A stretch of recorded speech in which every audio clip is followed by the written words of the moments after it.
क्या सर्दियों में आपके बाल भी हद से ज़्यादा गिर रहे हैं? तो ये वीडियो आखिर तक ज़रूर देखें। सर्दियों में बाल खुश्क हो जाते हैं, जड़ें कमज़ोर हो जाती हैं और बाल गिरने लगते हैं। आज मैं आपके साथ शेयर कर रही हूँ एक ज़बरदस्त घरेलू हेयर ग्रोथ टोनर, जिसके इस्तेमाल से बाल मजबूत होते हैं और नए बाल आना शुरू हो जाते हैं। एक गिलास पानी लें, इसमें डालें 1 चम्मच मेथी दाना, 4 से 5 लौंग, 1 चम्मच चाय पत्ती, प्याज के छिलके। अब इसे दरमियानी आंच पर इतना उबालें कि पानी आधा रह जाए।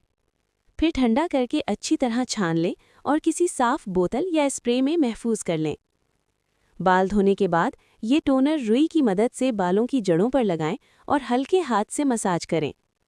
इसे दोबारा धोने की ज़रूरत नहीं, हफ्ते में 3 बार इस्तेमाल करें और चंद दिन में खुद फ़र्क महसूस करें। आप चाहें तो इसे शैम्पू में भी मिक्स कर सकते हैं। जितना शैम्पू लेना हो उतना टोनर मिलाकर बाल धो लें। मुसलसल इस्तेमाल से बाल गिरना कम होंगे, जड़ें मजबूत होंगी और नए बाल आना शुरू हो जाएंगे। नोट: अगर दिल मुतमईन हो तो इस्तेमाल करें, वरना समझें आपने कुछ नहीं देखा। अगर वीडियो अच्छी लगी हो तो लाइक करें, शेयर करें, फॉलो करना ना भूलें।